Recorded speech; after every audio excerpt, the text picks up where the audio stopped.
Hello and welcome everybody. We have the patch notes for NAU March 5th, 2026. Let's get into it. First off, we have some small class changes. Oh, one second. Warrior Spinning Slash, Black Spirit Spinning Slash. They removed the increased critical hit rate effect.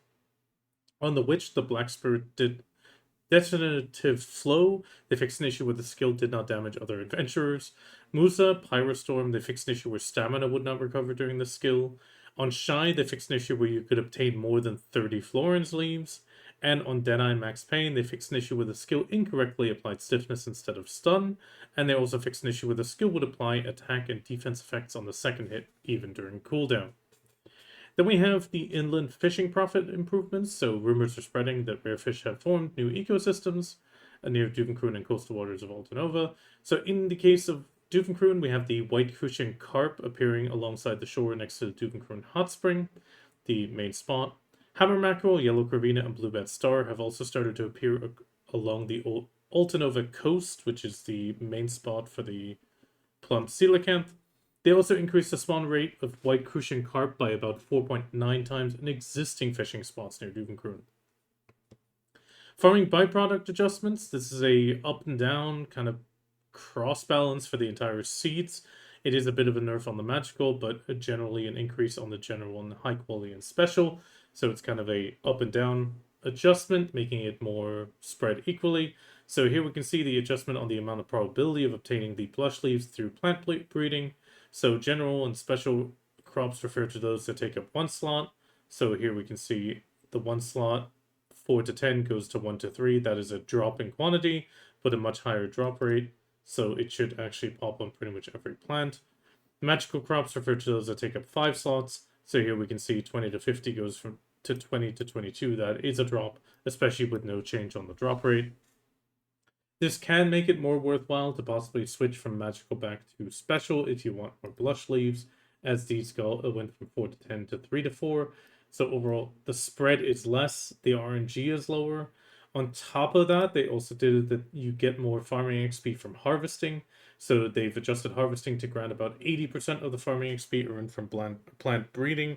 So now you can get some more XP from that. There's also now mass processing for immortal draughts and perfumes. So 10 times as usual, pretty much the same as before. The material 1, 10 times, corrupt oil, and the evil up essence. For the harmony draught, 1061. And for the perfumes, 1061 as well. Mass production is also available for the immortal draughts and perfumes that could previously only be crafted with event items. So, for example, the immortal beast draught. They also changed the icon for the Breath of the End Times from a bluish crystal to a pinkish one. Further, they improved that when you use the RMB NPC location feature on the items below, you will be guided to a guild shop NPC where you can sell the item. This is pretty much for all the sea monster loot. Then we also have an issue fix where the Pen Godorite weapons could not be registered on the central market in certain situations. Tet Godor weapon prices have been adjusted to always be lower than the Pen Godorite weapons, and all orders and listings for Tet and Pen have been reset due to these changes. They've also updated how to obtain section in the bundle from 1,500 Crow Coins item descriptions, and they improved the item descriptions for Blessing of Crons and Artisan's Blessings. Then we have the Oduksini Calamity 8 to 10 appearing. So the Oduksini fight is now here for 8 to 10. Requirements are 365, 375, and 385 displayed AP or sheet AP. The rewards pretty much are like the others. We have the hungers being placed inside of the rewards.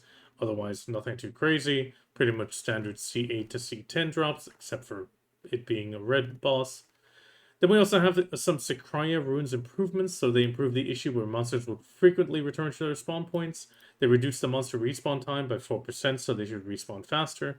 They added the knockback floating to the following monsters' attacks, so Pirash, Lycan, Kariba, and Emerald. They've also adjusted the number of Kaffir stones obtained from the Sycraia's memory from 5 to 15 to always be 15. And on the lower zone, they adjusted the placements of certain monsters to better suit optimal PvE routes. Then we have some Edania Hunting improvements. I definitely feel this was required. So on the rock elephants, they expanded the dash attack area and reduced the stomp attack area. They increased the AP and increased the boss elephant boss rock elephant spawn rate by 1.3 times. They also applied the following changes to golden leaf snakes, adjusted the spawn locations to be further away from roads, added the snake skin to the loot table. They increased the firehorn drop rate by 3 times, wild spark by 1.6, and boss golden leaf snake spawn rate has been increased by 1.6 times. They applied the following change to the cliffside mountain sheep. They added the sheep blood and sheep hide to the loot tables. Then they also applied some changes to the coral stomach crabs. So the increase on coral crystal drop rate is 2.3 times. The coral piece drop rate by 4, and the boss coral stomach crab now spawns 2.5 times as much. They also increased the hunting bonus quest trigger by approximately 4 times. That is quite nice, but to be honest, the buff needs to be adjusted. Quests and knowledge, they added a new quest about Cron Kingdom's last crown prince, the former owner of the Dark Prince's outfit. You can begin the Dark Prince at any time with no requirements, once per character. The event quest celebrating the release of the Dark Prince outfit is only available for a limited time. Complete the quest line during the event to obtain the Soul Soothing Fairy Appearance Change coupon. So pretty much starting quest, Dark Prince, Disturbance in the Ossuary. It starts in Eor Bartali. There are no requirements. And they also added 150 new knowledge entries in the Edania logs. And as a result, the max energy has been doubled from 1 to 2. This is all new knowledge, so you need to go and collect it to receive that extra energy. NPC background and sound. Liana has also now arrived in Hakinsa Sanctuary, worried about her little brother Ludwig being there all by himself. They also added the Liana as a quest NPC in Hakinsa, and the recurring quest for hunting, and the other recurring quests. So now there is also one for Donna specifically. UI-wise, they updated the appearance of the work progress information UI, displayed when workers are active at a production node, and they added a new loading screen. System-wise, they improved so you can move tag characters on the world map when travel separately is enabled. Character transport restrictions follow the same rules as before, so overall, if you have traveled separately, you can now move them. They've also adjusted the schedules for the following content. The World Boss schedule due to the start of summertime. So Node War, Conquest War, Tax Wagon, Guild League, War of the Roses, AOS, Throne of Idana. Fort Construction for Node Wars remains available up to 1 hour of Conquest. The selection period for Node War in Unlimited Conquest War has also been adjusted. Application and selection times for leading guilds, 3rd Legion, and War of the Roses have been adjusted. And the application 10 Challenger Battle and Final Challenger for Idana times have also been adjusted. We're going to actually jump to a notice real quick concerning this. So now North America, March 8th, will be switching. Europe is going to be shifted now until March 29th. So overall, on EU, after the March 26th maintenance, on the March 26th maintenance, our clocks are going to spring forward. NA will be springing forward on March 5th, aka today. And until 8th, everything will be 1 hour earlier. And for us in EU, it will be everything pushed back a bit later. So between the 26th and 29th, this is due to the overall shift. You will need to watch out for, but we still got a bit of time on EU. Then on the web, they fixed an issue where posts could not be moved properly in the photo gallery's top 10. Translation fixes on the Audra Divine Potion and Audra Divine Shard and the Oak Pill of Tainted Flames. So this has all been adjusted a little bit. Then we have some modifications and changes with character collisions, incorrect titles, knowledge descriptions for Tenebraum and Valkyrie textbook, some gamepad mode fixes, overall no big highlights, just general fixes across the board. Cursor disappearing in the adventure board, mutant tree spirits follow their targets regardless of distance, small things like that. With that, we go to the event. We have the Cake Boss returns. This is from now until March 19th. The gift box will spawn 3 times a day, and the following message will appear at the top of the screen. So a gift box appears near Agra Step.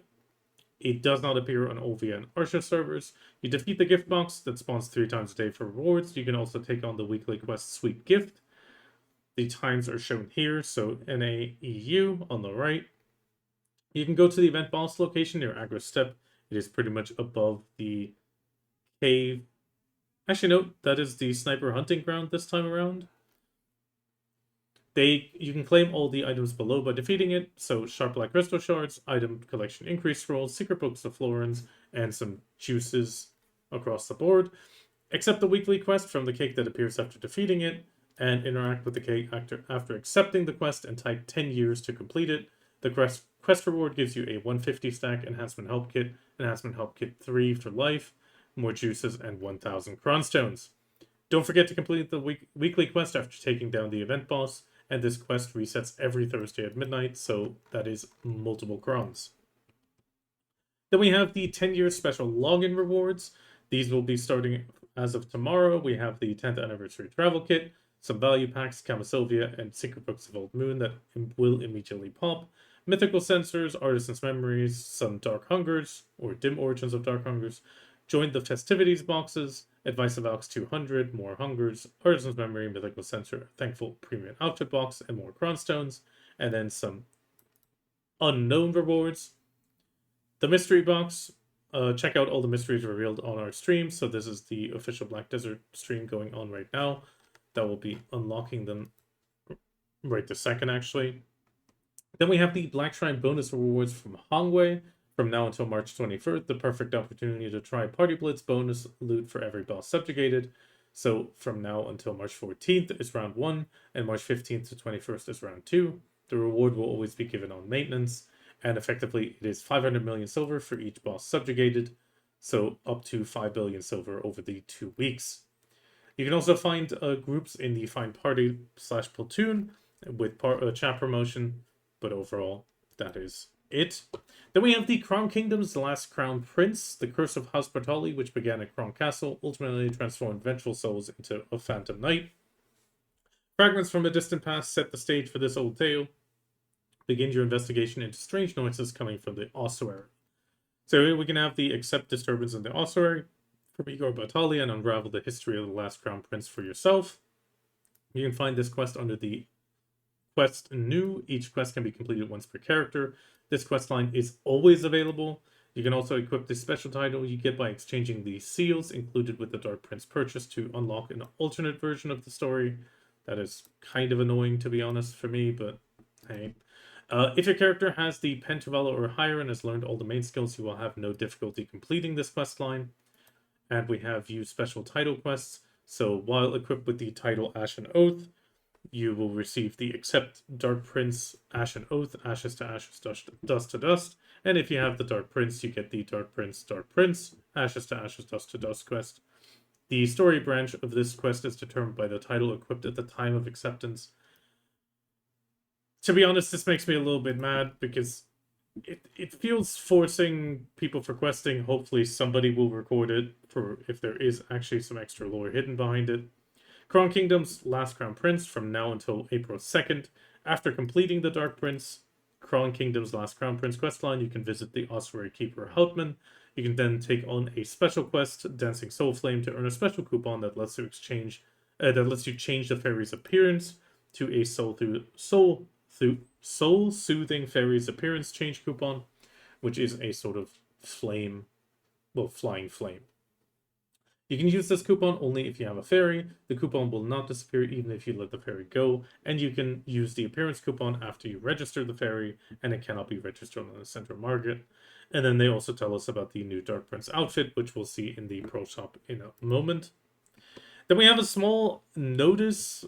We have the 10 years NA versus EU Showdown at Heidelball 2026. So we have a 3v3 PvP tournament on The Decade Begins Now.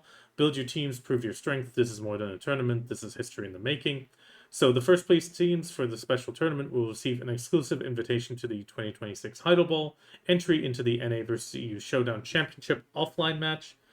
Both events will be hosted in the United States on the same day. All travel expenses, including round-trip flights and hotel accommodations, will be fully covered for each event. Please refer to the details provided below. So we have the schedule. Sign-up periods is March 19th to April 16th. The bracket announcement will be April 21st. The tournament dates are NA preliminaries on the 25th with the EU as well. NA tournament, also April 26th, same on EU. And then the actual showdown match, it will be Heidelball with a to be announced.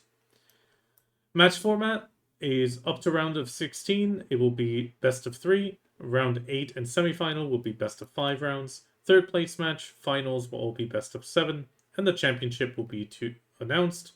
To officially qualify participation, you must meet all of the following requirements and complete your application. So your family must have at least one character with a total gear score of 840 or higher as of April 16th maintenance. Please note that Blessing of Morning Stat will not count. Age 18 and up, and account ownership, so you must be 18 years or older and registered owner of your account through the NAvsEU Showdown event. The organizer may request a photo or in-person verification of your ID or passport to confirm your identity. And compliance with the operational policy, so accounts that have been access restricted for violating operational policies within the past 6 months will also not be eligible. If you meet all the eligibility criteria, you can follow these steps to enter. You apply with a trial character of your chosen class. The registration period is March 19th to 16th.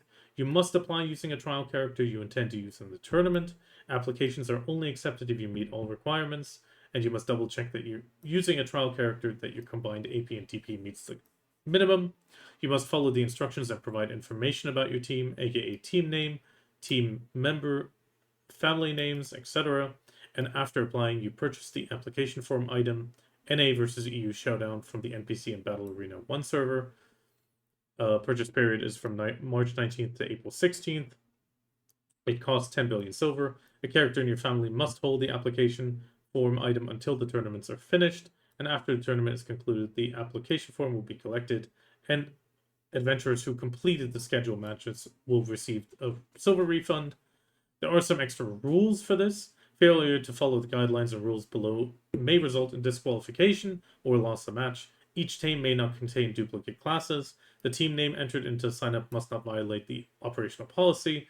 If there is a discrepancy between your entry form and your actual in-game information, you may be disqualified. You must either submit a support inquiry or inform the GMs 24 hours prior to start of your match via Discord if you plan to withdraw. If you do not attend every single match of your team, your application form item will not be refunded. If you plan to change your trial character or class after you submitted an application, you must submit a support inquiry before April 16th. And after the sign-up period is closed, your team leader will be invited to the official Black Desert Tournament Discord. Please make sure to join the Discord to be fully updated and not miss any crucial information. And if there are an odd number of participating teams, a random team will receive a bye. I guess will be disqualified. That is, I'm guessing, is what it means. That is a weird translation. Participants must also not violate the NAEU rules shown here, or you can grab the link on the site. The rewards are first place teams in each region, Hideable Invitation, NAvsEU Showdown Championship entry, Arsha's Proof as a title, 100,000 pearls, Glorious Arsha Weapon, and the Glorious Arena of Arsha Reward Box. Second place, 30,000 pearls, the weapon and the box. 15,000 for third place. 60 days, 90, 60 days, and 30 days on the weapon, so less time. Some more reward boxes. Participants get the Golden Arena of Arsha 20 times, and then the actual winner will have a to-be-announced reward. You can also take a sneak peek at the first place reward, so obviously Hideable Invitation, and the offline match, and 100,000 pearls, Glorious Box, and some extra goodies inside the box, and the Arsha titles. So Arsha's Proof, Arsha's Acknowledgement, Arsha's Blessing, Arsha's Honor, and Arsha's Glory, which also has an extra effect on the character. And here we can see some examples of the Arsha weapons. With that, we're already on the Pearl Shop. So Pearl Shop, obviously the Dark Prince. A lot of people are liking this one. So we have the Oath etched into the armor is eternal, new outfit Dark Prince, and Cron Kingdom's Last Crown Prince. Okay, it's not allowing that to open. I swore not to be the sword that strikes down evil. Outfit additional details. Take a look at the many styles. So here we have the male class front. Male class front again with hidden cape. Male class back when the hide cape option is enabled. And again with it disabled. It is available for all classes, so male, female, and shy. 2,200 pearls for the pack with a charged soul seal. Then we have a few other Gamba boxes, which are unavailable in Belgium and Netherlands to get some soul seals. Otherwise, you just have the triple set, the 7-day pack with the Blessing, premium outfit pack, and the all-in-one pack. Bunch of different seals. The seal exchanges. So here we have a purple fairy skin, which seems to be permanent for 4 of them. The Ashen Oath and the Dark Prince title for 3 and 3, which means you need a total of 6 of the tokens to even get 2 different variations. And then we have the box of 100 Cron stones as the last ditch for the tokens. I'm definitely not happy that both of these give a different quest. That actually bothers me a lot. And I'm a little bit disappointed, but what can you do? There are some extra notes. The Dark Prince is a one-piece outfit that occupies the following slots: top, gloves, shoes, and helmet. Wearing this armor will hide your weapons when out of combat. Toggle on the hide cape to reveal them. The new outfit, Dark Prince, comes with an exclusive story quest for all adventurers, whether or not you purchase the outfit. The story branch for this quest is determined by the title equipped. Equip the Dark Prince or Ashen Oath, as mentioned, to experience an alternative branch of the Dark Prince story's questline. And if you right-click to use obtain the title item, you will be unable to cancel your purchase. But yeah, I don't like it, but what can you do? The Dark Prince Char Sold Seal will also be removed at a certain date. Here we have April 16th being mentioned. And here we can see the exchange again. 4 for the soul, 3 for the titles, and 1 for the boxes. Then we have some 10 years packs. We have a prestige outfit pack for 65% off for 25 outfits. Then we have 1 for 5, 1 for 7, triple, 5 made box, and then we have 10 years, 100 pearls. These are some nice things in here. So we have the 3-day Blessing Build Moon for 100 pearls, Artisan's Memory, Mystical Cronstone Bundle. This one's a Gamba box, though. Then we have the Intriguing Adventurers box, Gleaming Adventurers box, so more Gamba boxes. Choose a Resplendent Storage for 100. That is fairly solid, but we have been getting these as rewards recently. We also have Inventory Expansion, Brand Spellstones, Elian's Blessings, Nader's Parchment, and then we have another 20% off General Nader's Parchment with a maximum purchase of 14. With that, we are done with the patch notes. Again, there is the daylight savings time if you need to remember that. NA will be switching soon on March 8th, and Europe will be switching at a later date for March 26th to 29th. And with that, I wish you the absolute best of luck in BDO, and I'll see you around.